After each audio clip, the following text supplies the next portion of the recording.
सबसे बड़ा मार्च होने जाने वाला है। દિલ્હીના જંતર મંતર પર વહેલી સવારથી આજે હજારો વિદ્યાર્થીઓ યુવાનો જે છે એ ઉમટી પડ્યા છે. લક્ષ્ય હતું સીધું સંસદ પહોંચવાનું, એટલે કે આજે ચોમાસું સત્ર શરૂ થાય છે. પોલીસ ત્યાં બંદોબસ્તમાં છે અને હજારો વિદ્યાર્થીઓની ભીડ જે છે એ બેરિકેડ જે છે એને પાર કરીને આગળ વધવાનો પ્રયત્ન કરે છે. પોલીસ એમને અટકાવે છે. આખરે દેશની રાજધાનીમાં આજે શું થવાનું છે, કારણ કે આજે પાર્લામેન્ટ પણ છે અને પ્રોટેસ્ટ પણ છે. નમસ્કાર, આપની સાથે હું છું પાયલ.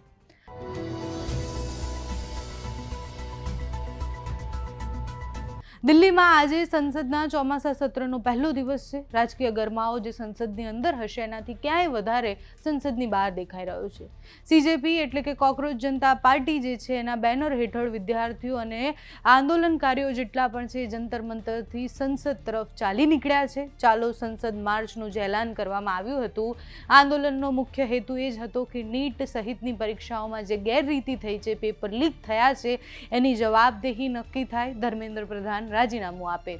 આજે જે સંસદ માર્ચ જે છે એ દિલ્હી પોલીસ અત્યારે એને મંજૂરી નથી આપી, કારણ કે સંસદ સત્રનો પહેલો દિવસ છે અને દિલ્હીમાં કડક સુરક્ષા ગોઠવી દેવામાં આવી છે. ત્યાંથી જે દ્રશ્ય સામે આવ્યા છે એમાં જંતર મંતરની આસપાસ બેરિકેડ અને વાહનોની તપાસ શરૂ કરી દેવામાં આવી છે.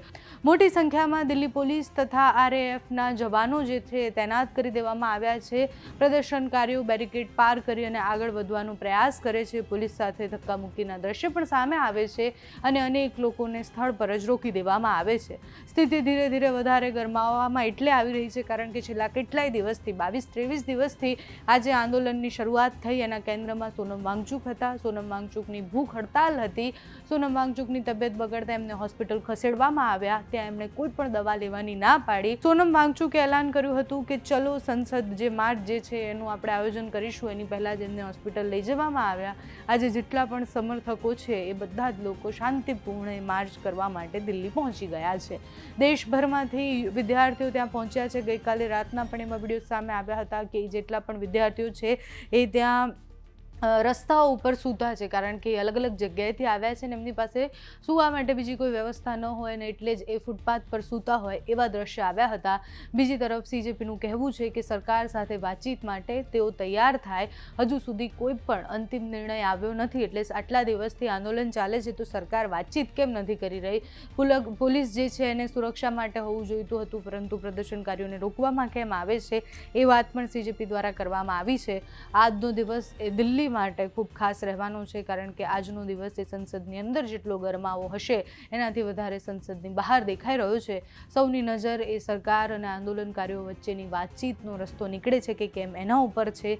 આ સમગ્ર મામલે તમારું શું માનવું છે? આટલા દિવસથી આ વિદ્યાર્થીઓ સોનમ વાંગચુક બધા ભૂખ હડતાલ અને વિરોધ પ્રદર્શન કરી રહ્યા છે. વિષય પર તમારું શું કહેવું છે અમને કમેન્ટ્સમાં જણાવજો. અત્યારે આ વિડીયોમાં બસ આટલું જ. તમે અમને YouTube પર જોઈ રહ્યા હોય તો સબસ્ક્રાઈબ કરજો, Facebook પર જોઈ રહ્યા હોય તો ફોલો કરજો, અમારા વિડીયોને લાઈક અને શેર કરજો.